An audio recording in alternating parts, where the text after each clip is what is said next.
ये general test का syllabus है और ये जो सिलेबस है यहाँ पर वो 2024 के अकॉर्डिंग जो डिज़ाइन किया गया था सिलेबस।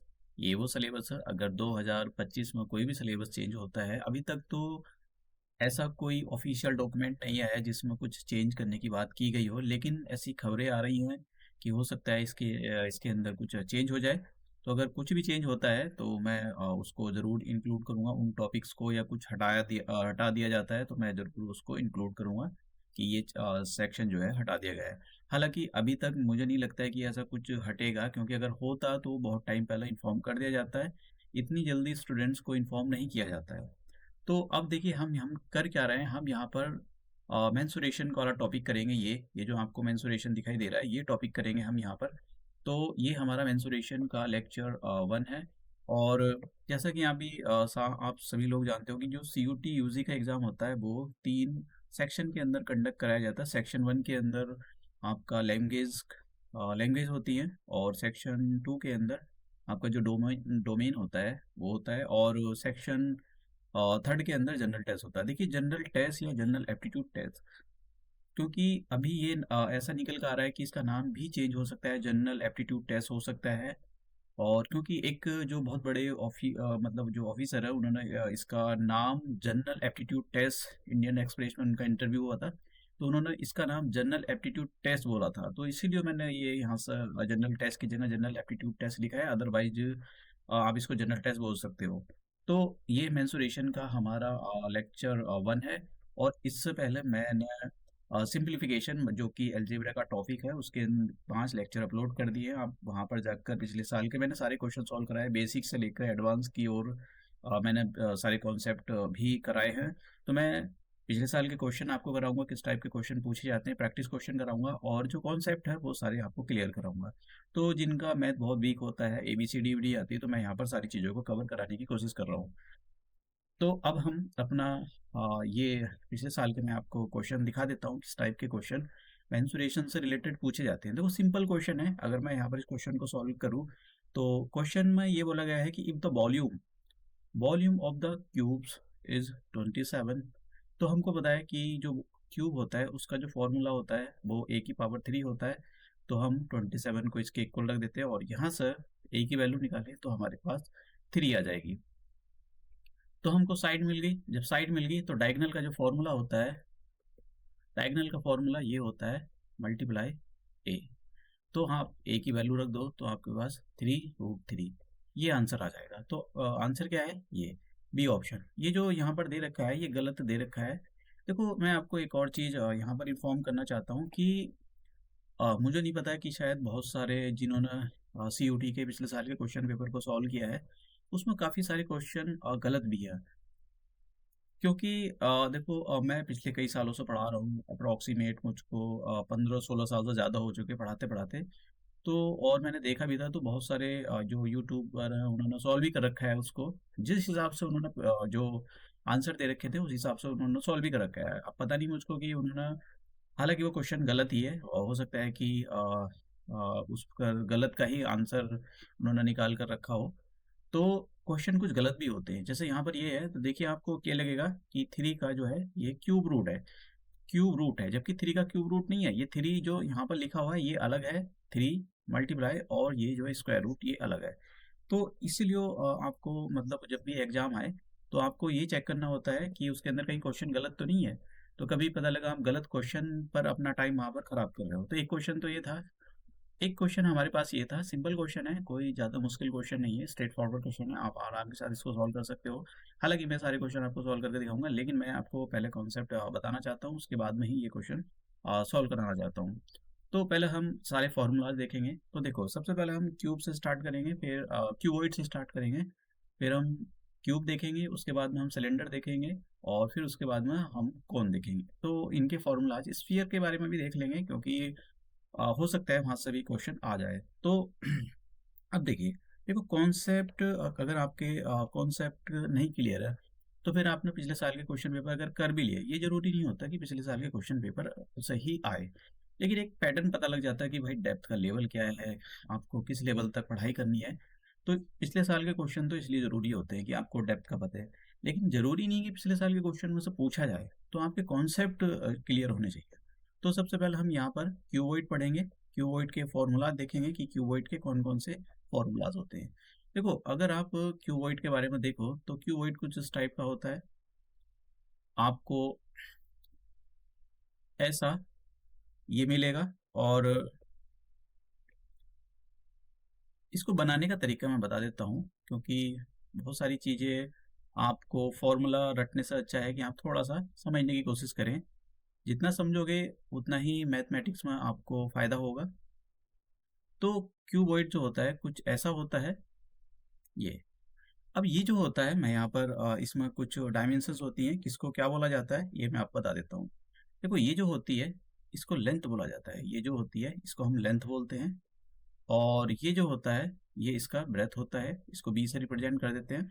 आप एक्स वाई जेड से भी रिप्रेजेंट कर सकते हो, लेकिन जनरली एल फॉर लेंथ और बी फॉर ब्रेथ को यूज़ किया जाता है। और ये जो होती है ये इसकी हाइट होती है, जो कि यहाँ से लेकर यहाँ तक होती है। अब इसका जो वॉल्यूम होता है, मैं यहाँ पर वॉल्यूम लिखने के लिए जा रहा हूँ, वी यूज़ करूँगा मैं यहाँ पर। आप समझ जाना कि वी फॉर वॉल्यूम, तो आप पूरा भी लिख सकते हो फॉर्मूला, ये पूरा फुल फॉर्म लिख सकते हो, लेकिन मैं इतना सब कुछ नहीं लिखना चाहता हूँ। तो इसका जो फॉर्मूला होता है L multiply B multiply H.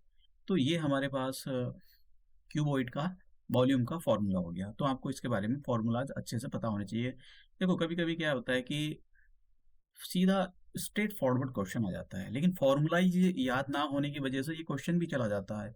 तो ये बड़ी दिक्कत होती है। फिर आप ये होना चाहिए, वो होना चाहिए। देखो, सीयूटी का जो एग्ज़ाम देते हैं वो जनरली, मैं बात कर रहा हूँ यहाँ पर, वो मतलब ऐसे स्टूडेंट्स देते हैं जिनका मैथमेटिक्स अच्छा नहीं होता, इसलिए उन्होंने पीसीएम नहीं लिया था। ठीक है? तो यहाँ पर मैं सारी चीज़ें आपको क्लियर कराता जा रहा हूँ कि मैं उन सारी चीज़ों को ध्यान में रख रहा हूँ कि आपको नहीं आता, आपका मैथमेटिक्स वीक है, इसलिए मैं आपको यहाँ पर कराता जा रहा हूँ। अब एक होता है इसके अंदर लेटरल सरफेस एरिया बोलो या फिर area of the four wall, ये क्या होता है? देखो, area of the four wall का मतलब क्या होता है, आप ज़रा समझो। ये हमारे पास क्यूबॉइड है, तो क्यूबॉइड के अंदर एक दीवार तो ये होती है, ठीक है? और एक दीवार ये होती है। फिर उसके पास में एक ये होती है यहाँ पर, और एक ये होती है। तो area of the four wall या फिर लेटरल सरफेस एरिया, उसका मतलब यही होता है। तो इसका फॉर्मूला जो होता है वो ये होता है एरिया, अलग अलग नाम से आपसे पूछा जा सकता है, एरिया ऑफ फोर वॉल्स और लेटरल सरफेस एरिया। ठीक है, लेटरल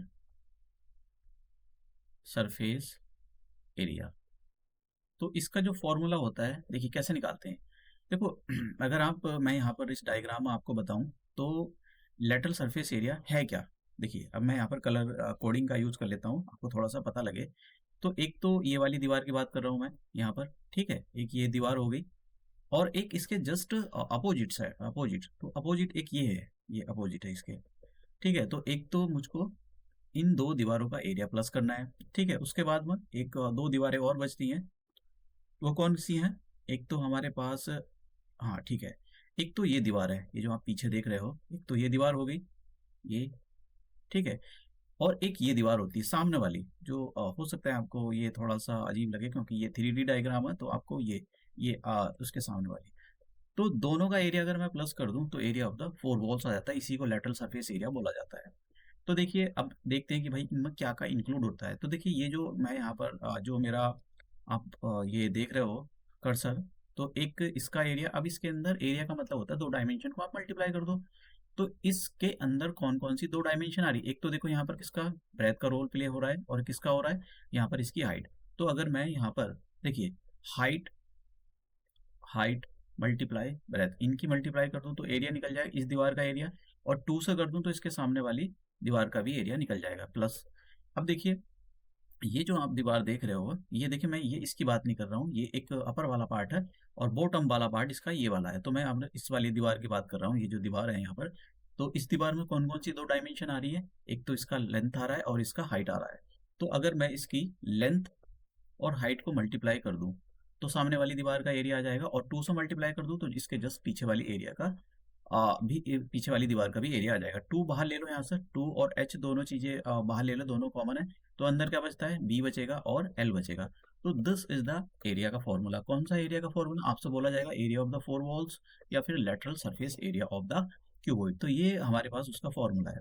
ठीक है, अब देखिए मैं यहाँ पर टोटल सरफेस एरिया के बारे में बात करता हूँ।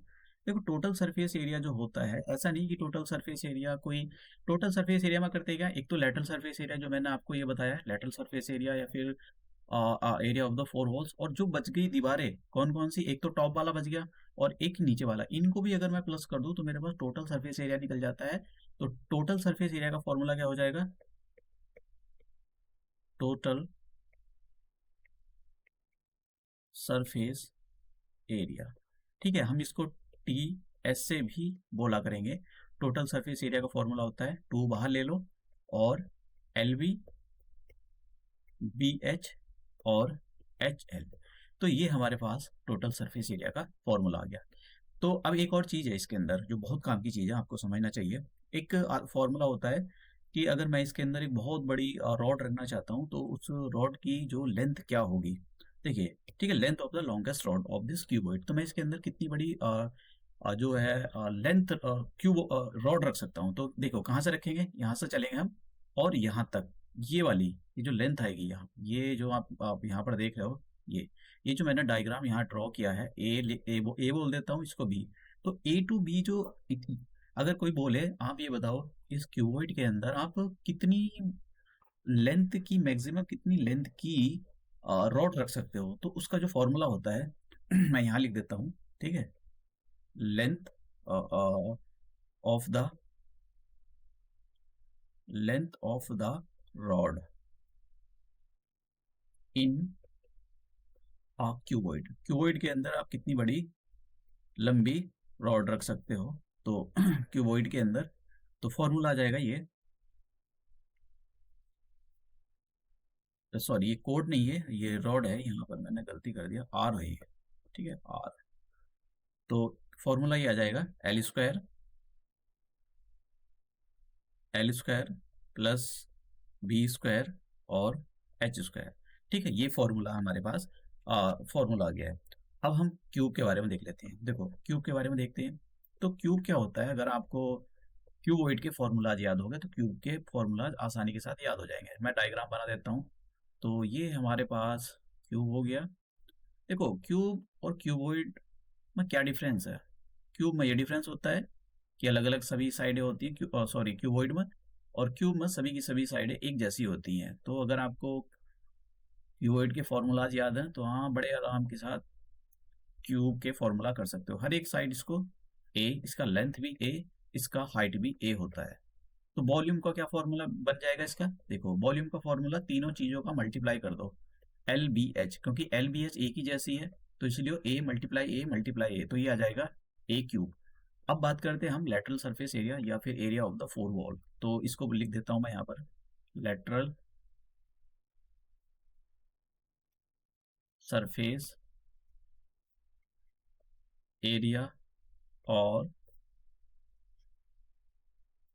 Area of four walls equal to, तो क्या फॉर्मूला था, देखो जैसे मैंने कहा उसका जो फॉर्मूला था क्यूबॉइड का, मैं इधर लिखता हूँ, क्यूबॉइड का फॉर्मूला ये था एल प्लस बी। तो अगर मैं इसकी जगह हर एक मतलब एच की जगह भी ए, बी की जगह भी ए और एल की जगह भी ए, तो ये बन जाएगा फॉर्मूला मेरे पास, ए प्लस ए, तो कितना आ जाएगा 2a, और बाहर 2a, तो ये आ जाएगा 4a स्क्वायर। तो यहाँ पर आ जाएगा 4a स्क्वायर। अब टी एस ए का फॉर्मूला मैं इसको इधर कर देता हूँ। टी एस ए का फॉर्मूला क्या हो जाएगा, टी एस ए का फॉर्मूला हो जाएगा total surface area. T S A मैं यहाँ पर सीधा टोटल सरफेस एरिया को टी एस ए बोल रहा हूँ। तो टी एस ए का फॉर्मूला क्या होता है, देखो टी एस ए का फॉर्मूला उसी उससे निकलेगा जो, सो मैं आपको पीछे मैंने आपको जो क्यूबॉइड का टोटल सरफेस एरिया ये था, एल बी, बी एच और एच एल, ये फॉर्मूला था। तो आप हर एक एल की जगह ए रखो, बी की जगह एक रखो, सभी की जगह ए रखो, तो क्या आ जाएगा A multiply A plus A multiply A plus A multiply ए। तो देखो ये बस मैं आपको बता रहा हूँ कि कैसा फॉर्मूलाज को याद किया जाता है। तो टू, ये आ जाएगा ए स्क्वायर प्लस ए स्क्वायर प्लस ए स्क्वायर, तो कितना आ गया, 2 × 3 a² that is the 6a²। तो टीएसए का फॉर्मूला क्या होता है, क्यूब का 6a²। ए क्या है यहाँ पर, साइड। अब ऐसे ही आप जो है इसको मैं इधर कर देता हूँ। फिर ऐसे ही मैंने आपको बताया था कि आपको लेंथ निकालनी हो कि भाई आप कितनी बड़ी क्यूब के अंदर एक लॉन्गेस्ट रॉड रख सकते हो। तो length of the longest rod in a cube, length of the longest rod in a cube, एक क्यूब के अंदर आप कितनी बड़ी आयरन या किसी भी चीज की रॉड रख सकते हो। तो फॉर्मूला सीधा उसका ये है, देखो फॉर्मूला जो मैंने पीछे बताया था, क्यूबॉइड के लिए होता है L² plus B² plus H²। और यहाँ पर फॉर्मूला क्या हो जाएगा, ये हो जाएगा A² plus A² plus A²। तो कितना आ जाएगा, 3 रूट, स्क्वायर रूट के अंदर, तो स्क्वायर रूट के अंदर 3 ऐसे ही आ जाएगा, ए बाहर निकल जाएगा। तो हमारे पास जो फॉर्मूला आता है वो आ जाएगा 3 स्क्वायर रूट के अंदर और ए। समझ गए आप। तो वो जो मैंने पीछे भी आपको क्वेश्चन सॉल्व करके दिखाया था वो इस पर बेस्ड था। समझ में आया। तो मतलब ऐसा नहीं कि बहुत मुश्किल होता है, इजी होता है, लेकिन वही है कि आपने अगर क्वेश्चन मतलब इन कॉन्सेप्ट की आपको क्लियरिटी है तो आप जो है अच्छी जो यूनिवर्सिटी है उसमें अपनी जो रैंक है सिक्योर कर सकते हो। अब नेक्स्ट, तो नेक्स्ट हमारा कौन सा फॉर्मूला है, देखो नेक्स्ट हम पढ़ते हैं सिलेंडर। तो सिलेंडर पढ़ लेते हैं। ये हमारे पास सिलेंडर होता है। सिलेंडर के दोनों साइड में अगर आप देखो तो सर्कल बने हुए होते हैं। मैं आपको शायद मैंने डायग्राम इसका लिया है, मैं अभी आपको दिखा देता हूँ। देखिए हाँ, ये सिलेंडर है, आप देख रहे हो ये सिलेंडर। तो ऊपर भी एक सर्कल है, ऊपर अगर आप देख रहे हो एक सर्कल है, और नीचे भी एक सर्कल है इसके, ये। और ये बीच में जो बचा, देखो ये गोल गोल होता है, ये जो होता है ऐसा गोल होता है। तो हम इसको बोलते हैं या तो कर्व सरफेस एरिया बोलो या फिर इसको लेटरल सरफेस एरिया बोलो, बाहर वाला। तो ये जो होता है ये कर्व सरफेस एरिया और लेटरल सरफेस एरिया एक ही बात होती है। तो ये इसकी हाइट होती है ऊपर से नीचे तक की, यहाँ से यहाँ तक की, जो इसको हम हाइट बोलते हैं। और ये रेडियस होती है, यहाँ दे रखा है दूसरे वाला डायग्राम, अगर आपको अच्छे से दिखाई दे रहा हो, ये जो है रेडियस हो गई। ठीक है। तो ये जो डायग्राम है आप इसको अच्छे से ध्यान में रखना, ये आपके लिए काफ़ी हेल्पफुल होगा। तो मैं यहाँ पर मेंशन कर देता हूँ कि कौन कौन सी चीज़ें यहाँ पर क्या होती हैं। तो ये इसका हाइट हो गया, और ये भी हाइट ही होता है। तो ये वाला जो पोर्शन होता है ये रेडियस हो जाता है, और इसको छोटा आर या बड़ा आर जिससे भी आप रिप्रेजेंट करना चाहो तो कर सकते हो। तो ये हमारे पास ऊपर भी एक मैं लिख नहीं रहा हूँ यहाँ पर, ऊपर भी एक हमारे पास सर्कल होता है, नीचे भी एक सर्कल होता है। तो एरिया जो वॉल्यूम है मैं यहाँ पर लिख देता हूँ सिलेंडर। ये सिलेंडर वाले हम कॉन्सेप्ट कर रहे हैं। तो वॉल्यूम कितना होता है, वॉल्यूम होता है इसका, ये आपको रट्टा मारना पड़ेगा, πr²h। और इसका सी एस ए का मतलब कर्व सरफेस एरिया या फिर लेटरल सरफेस एरिया आप इसको बोल सकते हो। मैं लिख देता हूँ यहाँ पर कर्व सरफेस एरिया। क्या फॉर्मूला होता है, देखियो इसके बारे में आपको पता होना चाहिए, 2πr/h। ये हमारे पास कर्व सरफेस एरिया का फॉर्मूला आ गया। अब ऐसी एक टीएसए होता है, टीएसए का फॉर्मूला क्या होता है ये भी मैं आपको बता देता हूँ। टीएसए, तो टीएसए, तो टीएसए का फॉर्मूला होता है, देखो कर्व सरफेस एरिया में आप ऊपर एक सर्कल जो बना हुआ है ये वाला, इसका एरिया प्लस कर दो, और नीचे जो एक सर्कल फॉर्म हो रहा है उसका एरिया प्लस कर दो। तो देखो कर्व सरफेस एरिया हमारे पास ये आ गया, कर्व सरफेस एरिया हो गया। ये जो चारों तरफ उसके गोल गोल होता है उसको lateral surface area, curve surface area एक ही बात होती है। तो कर्व सरफेस एरिया कितना है, 2πr/h प्लस ऊपर एक सर्कल बना हुआ है उसका एरिया प्लस कर दो, तो ये आ जाएगा πr², नीचे एक ठीक है। तो अब हम हमारे पास क्या आ जाएगा फॉर्मूला, आपको ड्राइव नहीं करना, आपको बस इनको फॉर्मूला को याद करना है। तो 2πr², आप यहाँ भी छोड़ सकते हो और कॉमन ले सकते हो, 2πr बाहर निकाल लो तो कितना आ जाएगा, यहाँ एच रह गया और अंदर ये। तो ये हमारे पास टीएसए का फॉर्मूला जो कि आपको अच्छे से आना चाहिए। ठीक है। अब नेक्स्ट हम कोण के बारे में देखते हैं। कोण, देखो कोण पर क्वेश्चन उसने मतलब, मैं आपको एक बात बताऊं, इस सेक्शन से मतलब काफ़ी सारे क्वेश्चन पूछे गए हैं। तो आपको ऐसा, आप इसको इग्नोर नहीं कर सकते हो कि ये हम नहीं करेंगे, ये आपको करना ही पड़ेगा। देखो, इग्नोर तो क्या, ये तो अपने ऊपर होता है। अगर आपको अच्छी यूनिवर्सिटी में जो है पढ़ना है, तो उसके लिए आपको देखो पढ़ना पड़ेगा। पहले ये होता था कि आप 12 के अंदर अच्छा स्कोर करो, फिर वो मेरिट निकलेगी, जैसे ड्यू हो गया, फिर आपका सिलेक्शन होगा। अब वो सब कुछ हटा दिया है, क्योंकि अब होता ये है कि सभी को एक जैसा जो प्लेइंग फील्ड मिलना चाहिए। जिनके मार्क्स कम होते थे वो पढ़ने में अच्छे होते थे, लेकिन मार्क्स कम होने की वजह से अच्छी यूनिवर्सिटी में अपनी जो रैंक है वो सिक्योर नहीं कर पाते। तो आपको सभी को इक्वल यहाँ पर ट्रीट किया जाता है कि भाई आप कैसे भी हो, आपके बस थोड़े बहुत मार्क्स, मतलब थोड़े बहुत नहीं, मतलब आपके 61 मार्क्स % आ जाए और आप जो है कर सकते हो। तो 60 भी नहीं है तो तब भी कर सकते हो। तो नीचे इसके ये यहाँ पर जो है, मैं दूसरी कलर कोडिंग ले लेता हूँ। तो ये ट्रायंगल अभी बना है। तो देखिए नीचे इसके एक होता है हमारा सर्कल। ठीक है, नीचे एक सर्कल होता है।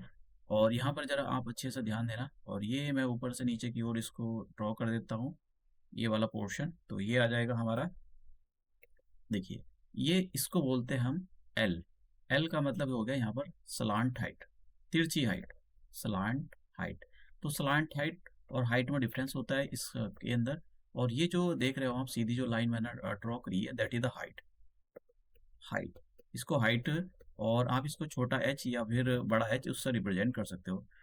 और ये जो नीचे रेडियस है इसका, मैं यहाँ पर कोई दूसरी कलर कोडिंग लेता हूँ। देखिए, यहाँ से यहाँ तक का जो डिस्टेंस है, ये मैं इसका नाम दे देता हूँ। ये ए हो गया, ये बी हो गया, और ये वाला हम दे देते हैं पी, और यहाँ इसको सी देते हैं।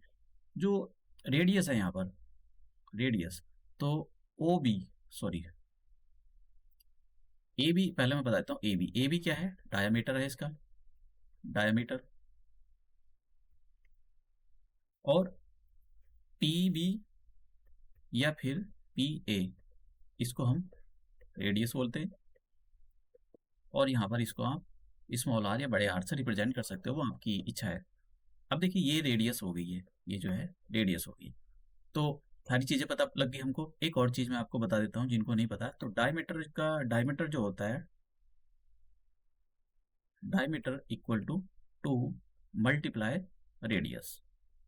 ठीक है, ये कहीं कहीं का काम देता है, तो आपको इसके बारे में पता होना चाहिए कि जो डायमीटर होती है वो रेडियस को आप डबल कर दो, तो आपके पास डायमीटर आ जाता है। या फिर रेडियस आपके पास डायमीटर दे रखा है, उसको हाफ कर दो तो रेडियस निकल जाता है। अब तो इसका वॉल्यूम का फॉर्मूला क्या होगा, देखो वॉल्यूम का क्या फॉर्मूला होता है। वॉल्यूम का फॉर्मूला ये होता है, देखो कोन का आपने भी फॉर्मूला पढ़ा, सॉरी, सिलेंडर का फॉर्मूला पढ़ा है, ये इसको 1/3 कर दो, तो हमारे पास किसका आ जाता है, that is the volume of the cone. एक होता है C S A, curve surface area. तो कर्व सरफेस एरिया में पहले मैं आपको एक चीज़ दिखा दूँ, और डायग्राम।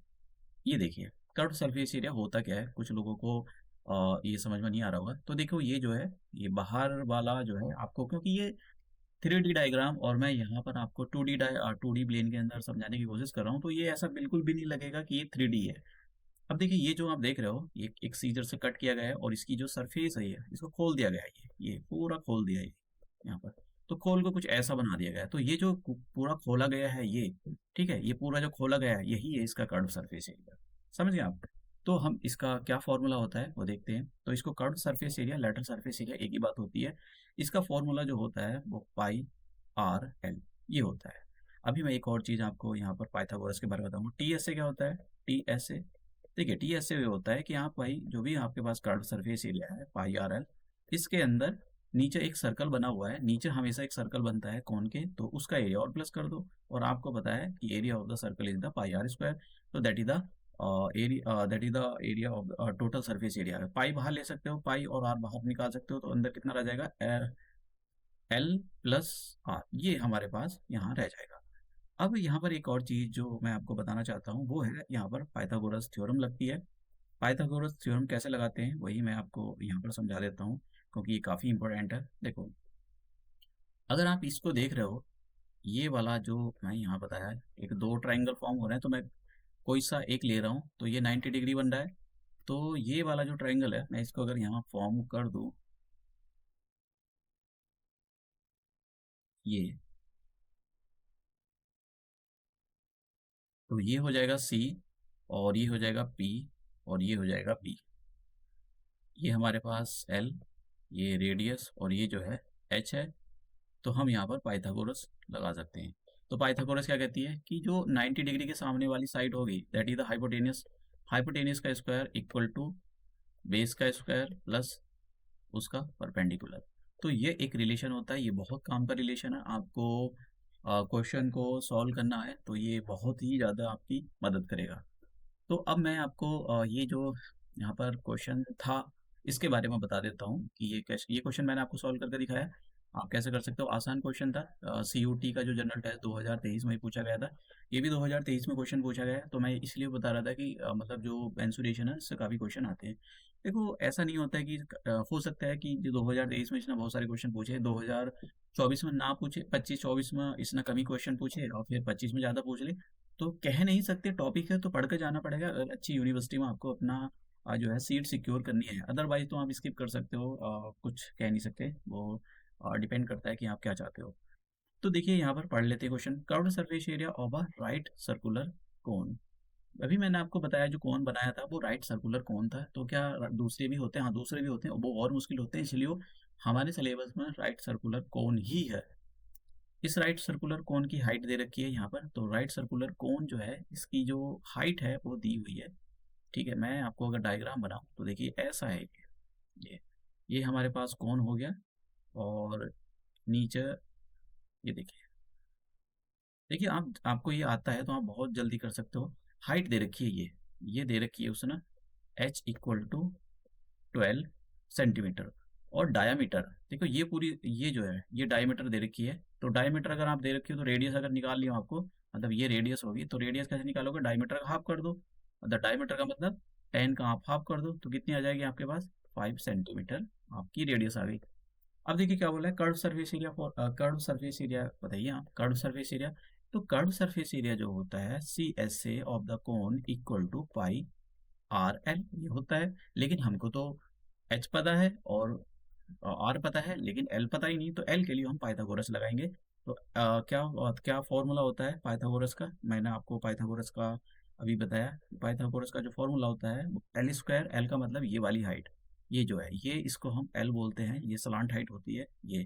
तो इसका square equal to the H का स्क्वायर। ऐसा नहीं होता कि आप एच का स्क्वायर पहले लिखो, आर का भी लिख सकते हो, उसको कोई फर्क नहीं पड़ता है। अब हम यहाँ पर वैल्यू रखते हैं। तो एच का मतलब हो गया 12, तो 12 का स्क्वायर कितना आ जाएगा? अभी हम देखते हैं कितना आता है। और यहाँ पर छोटे जो आर है, आर की वैल्यू दे रखी है यहाँ पर 5, तो स्क्वायर कर दो। तो ये 144 आ गया 12 का स्क्वायर, और 5 का स्क्वायर आ गया यहाँ पर 25। दोनों को प्लस करोगे तो ये आ जाएगा हमारे पास 169 एल स्क्वायर। तो आप क्या काम करोगे, एल पर से स्क्वायर हटाओगे और इधर स्क्वायर रूट ऑपरेट कर दोगे, तो कितना आ जाएगा आपके पास? तो एल की वैल्यू ये 13 का होता है।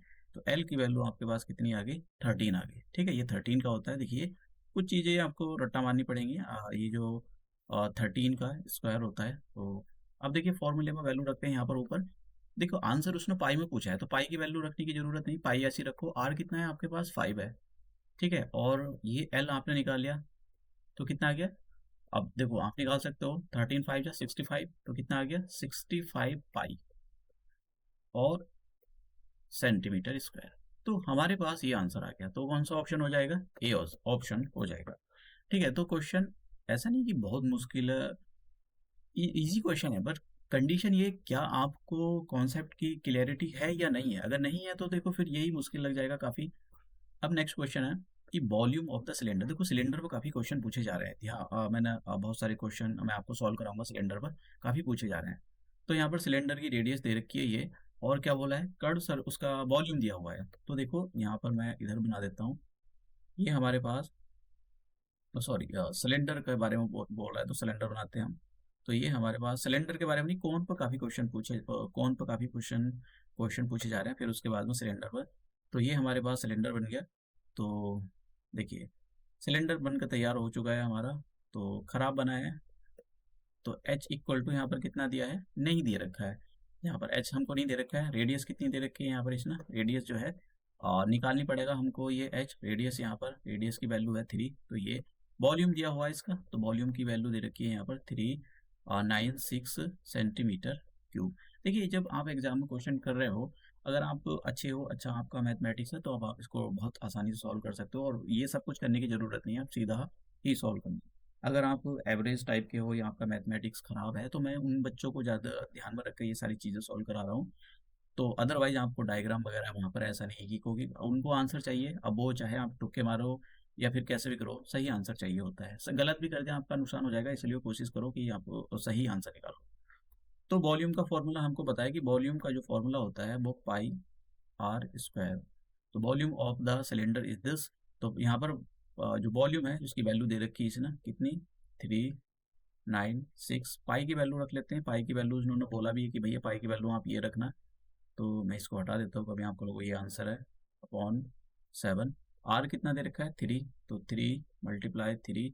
एच नहीं दे रखा है, कैलकुलेट करना है। अब हम यहाँ पर जो है कैंसिल करते हैं। देखो इस वाले 3 से मैं यहाँ पर ये जो 3 है, इस 3 की टेबल से इसको ख़त्म कर लो, तो 3 बन जा, और 3 3 जा, और 3 2 जा। फिर इस टेबल से ख़त्म करो इसको, तो कितना गया, 3 4 जा 12, एक, तो कितना बचेगा 3 4 जा।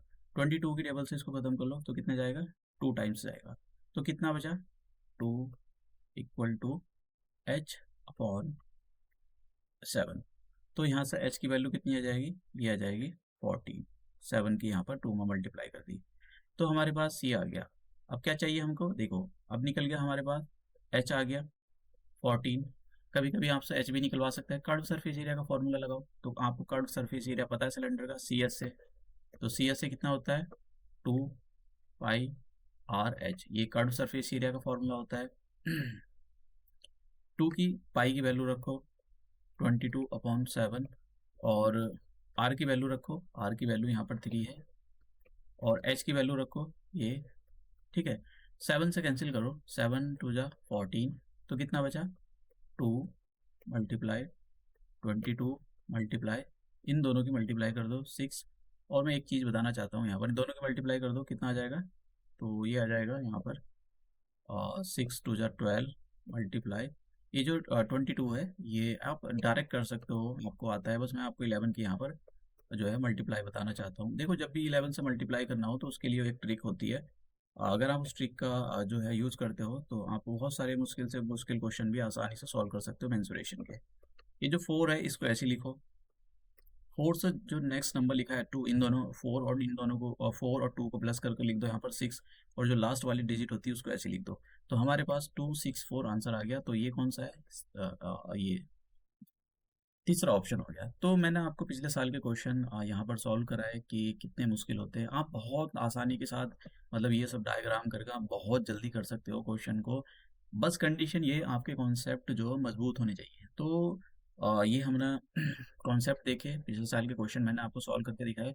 अब नेक्स्ट लेक्चर में जब भी हम मिलेंगे, मतलब मैं इसको अपलोड कर दूंगा जल्दी, और यहाँ पर जितने भी ये पीपीटी होंगी या पीडीएफ होंगे, या तो मैं अपने टेलीग्राम चैनल पर उसका लिंक नीचे दे दूंगा, आप वहाँ पर जाकर ये सब डाउनलोड कर लेना। आपको अगर कोई क्वेश्चन सॉल्व कराना होगा, आप मुझको जो है कमेंट बॉक्स में छोड़ सकते हो, और भी अगर आपकी कोई भी प्रॉब्लम है तो आप मुझसे पूछ सकते हो। यहाँ पर ये डायग्राम थे। तो हम अपना लेक्चर यहीं समाप्त करते हैं, और मिलते हैं हम अपने नेक्स्ट लेक्चर में। Thank you.